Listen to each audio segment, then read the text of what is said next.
이어서 지역 소식 전해드립니다. 부천의 한 모텔에서 50대 여성을 살해한 혐의로 30대 남성이 경찰에 체포됐습니다. 부천 원미경찰서는 35살 A씨를 살인 혐의로 붙잡아 조사 중입니다.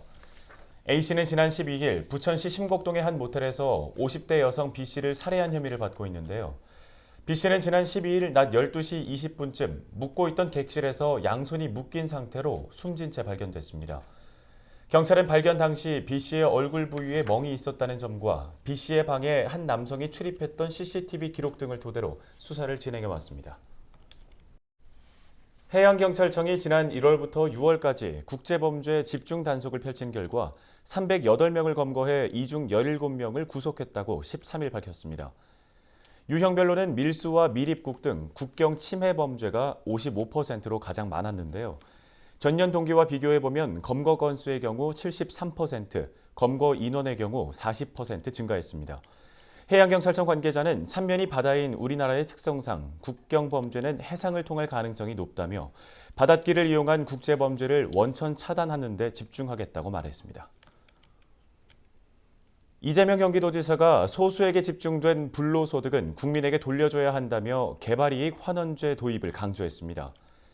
이재명 지사는 국회에서 열린 개발이익 도민 환원제 토론회에서 노력 없이 부동산을 통해 과도한 이익을 얻는 사회를 부동산 불로소득 공화국으로 부르고 있다고 전했습니다.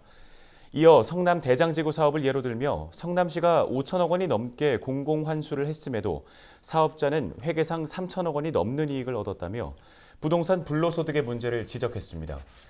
이에 따라 불로소득은 공공이 환수해 국민들에게 돌려주는 것이 맞다며 개발이익 공공환수제가 확대돼야 한다고 주장했습니다. 요즘 사회인 야구 많이들 하시죠? 우리 지역인 계양에는 지역민을 위한 야구장이 따로 마련돼 있질 않아서 지역의 많은 동호인들이 다른 지역으로 1시간 가까이 이동해서 운동을 해왔는데요. 이제 그럴 필요가 없을 것으로 보입니다. 계양구에 동시에 두 곳의 야구장이 문을 열기 때문인데요. 자세한 내용은 취재기자에게 들어보겠습니다. 이정화 기자, 계양구에 동시에 야구장 두 곳이 들어선다는 반가운 소식인데 어떤 곳인가요? 네, 먼저 오는 2021년까지 계양구 가련동 일대에 야구장과 함께 체육공원을 조성하는 사업이 추진 중입니다. 먼저 사업 추진 부서인 계양구 공원녹지과의 발언 들어보겠습니다. 야구장을 중심으로 된 체육 시설을 좀 많이 반영을 시켜서 체육공원으로 계획을 했었고 향후 지금 이제 묘지는 상당한 양을 개장 완료를 한 상태에 있습니다. 그래서 내년도 3월이면은 공사를 이제 발주를 하게 되어서 2021년 3월 경에는 공사를 이제 준공할 계획. 네, 대상지는 계양구 가련동 산 52-9번지 일대입니다. 먼저 해당 부지 내에 있는 무덤 1,200여 기를 이장하는 작업 중에 있는데 지난 6월 기준으로 분묘 600여 기를 옮기는 작업을 완료를 했습니다. 네. 가련체육공원은 전체 면적 4만 4천여 제곱미터 규모로 이 야구장과 함께 다목적 광장, 또 주민들이 함께 즐길 수 있는 간이 운동시설 등이 들어설 예정입니다. 네, 무엇보다 지역 주민들이 굉장히 반길 것 같은데 어떻습니까? 네, 그렇습니다. 사실 계양구에 그동안 좀 체육시설도 부족하고 야구장은 한 군데도 없었는데요. 최근에 전국 규모의 대회에서 잇따라 입상을 하면서 성적 상승세를 타고 있는 계양 유소년 야구단 취재를 저희가 얼마 전에 다녀왔습니다. 예. 네. 근데 이 더운 날씨에 계양 경기장 부근의 공터에서 훈련을 하고 있더라고요. 이런 유소년 선수들도 정식 야구장에서 훈련을 할 수 있으면 참 좋을 텐데 뭐 이런 생각을 좀 했습니다. 네.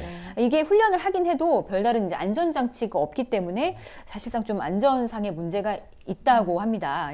해당 팀의 감독도 이제 자라나는 선수들의 이제 안전한 훈련 환경을 위해서는 정식 야구장 시설이 하루빨리 마련돼야 하지 않나 이런 희망사항을 밝히기도 했습니다. 아무래도 정식 구장에서 연습하는 것과 임시로 운동장을 만들어 연습하는 건 차이가 있기 때문에 선수들에 대한 안전 문제가 가장 걱정되는 부분입니다.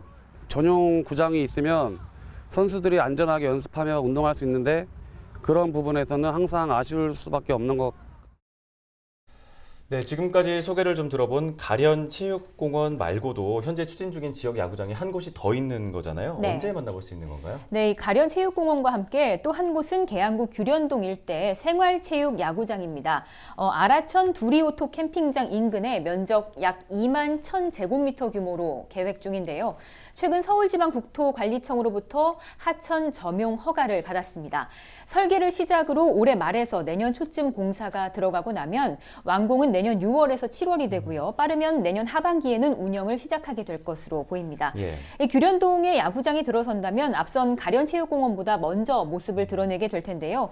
계양 지역의 첫 생활체육 야구장이 될 전망입니다. 지금까지는 동호인들이 야구를 즐길 수 있는 시설이 한 곳도 없었기 때문에 인천 송도까지 좀 멀리 가서 여가 생활을 즐기는 실정이었는데요. 지역에서 야구 동호인들에게는 정말 희소식이 되고 있습니다. 네. 아무래도 지역민 건강에도 보탬이 되지 않을까 싶습니다. 저희가 이제 야구장이 조성이 되면 사실은 1,200여 명의 야구 동호인들의 수건 사업입니다. 저희 계양구에 야구장이 없기 때문에 체육 인프라가 저희가 확충이 되고요. 그렇게 되면 더불어 구민분들도 여가 선용을 할 수 있는 공간이 확대가 됩니다. 구민분들의 이제 최근에는 이제 건강 100세 시대에 함께 부응하지 않을까 이렇게 기대하고 있습니다. 네, 앞서 계양구 담당 부서에서도 좀 언급을 했지만 앞으로 지역 동호인들이 멀리 가지 않고도 집 앞에서 야구를 마음껏 즐길 수 있게 된 건데요. 네. 계양구가 워낙 주민 체육시설 기반이 부족한 지역이었기 때문에 더욱이 좀 기대가 되는 모습입니다. 네, 주민 체육시설로 쓰일 야구장 기대해 보겠습니다. 지금까지 이정아 기자였습니다. 수고하셨습니다.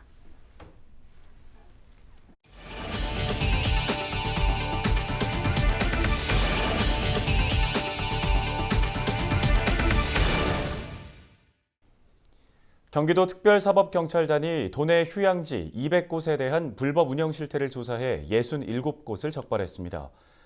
유형별 위반 사항은 미신고 숙박업이 26건으로 가장 많았고 미신고 음식업 20건, 미등록 야영장 16건, 무허가 유원시설 6건 등입니다. 특사경은 위반업체 67곳에 대해 모두 형사 입건하고 관할 시군에 통보했는데요. 경기도는 미등록 야영장을 운영할 경우 최고 징역 2년이나 2천만 원 이하의 벌금이, 무허가 유원시설을 운영할 경우 최고 징역 3년 또는 3천만 원 벌금에 처해진다고 밝혔습니다. 제22회 부천국제만화축제가 14일부터 닷새 동안 한국만화박물관과 부천 영상문화단지 지역에서 열립니다. 올해 만화축제에는 해외 9개 나라 현지에서 예선을 치르고 올라온 다수의 코스튬 플레이어들이 부천을 방문해 화려하고 이색적인 모습을 선보일 예정입니다. 또 부천 필하모닉 오케스트라의 만화 OST 공연과 인기 뮤지션의 애니사운드 페스티벌 등 다양한 공연 행사를 볼 수 있습니다. 만화축제 3국은 올해 만화축제에서 전시와 학술 컨퍼런스를 함께 열어 한국 사회의 인간상을 돌아보고 한반도 평화를 위한 만화의 사회적 역할을 모색하는 자리도 마련했습니다. 축제 기간 방문객들은 인기 만화가의 사인회와 유명 성우의 콘서트 등도 함께 경험할 수 있습니다. 최근 수원을 잡고 꼴찌 탈출에 성공한 인천 유나이티드가 군복무를 마치고 돌아온 김도혁 선수의 합류로 전력 상승이 기대되고 있습니다. 미드필더인 김도혁 선수는 자신의 고유 번호인 등번호 7번을 달고 여름 이적 시장을 통해 합류한 마하지, 장윤호 선수와 함께 인천의 중원을 지킬 예정입니다.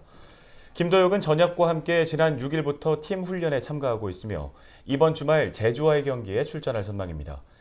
2014년 인천에 입단한 김도혁 선수는 데뷔 첫 해 26경기를 소화하며 팀의 주축 선수로 활약해왔는데요. 2017 시즌을 마치고 군복무를 위해 아산 무궁화 축구단에 입단한 바 있습니다. 인천 유나이티드 U18 대건고가 포항에서 열리는 K리그 U18 챔피언십 조별 예선에서 1위를 차지해 16강 진출에 성공했습니다. 대건고는 이번 대회에서 포항 제철고와 안산 그리너스 충남 기계공고와 한 조에 편성돼 2승 1패의 성적으로 조 1위를 차지했습니다. 16강에 오른 대건고는 14일 성남FC U18 풍생고와 8강에 오르기 위한 한판 승부를 벌입니다. 김정우 감독은 풍생고가 조 3위로 예선을 통과했고 최근 경기에서 3대 0으로 승리했다며 반드시 이겨 8강에 올라가겠다고 밝혔습니다.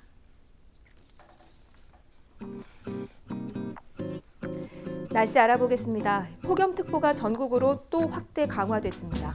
현재 서울을 비롯한 많은 지역에 폭염경보가 발효 중인 가운데 우리 지역의 수요일 낮 최고 기온은 34도 보이겠습니다. 헬로티비 뉴스는 언제나 지역 주민 여러분 곁에 있겠습니다. 시청해주신 여러분 고맙습니다.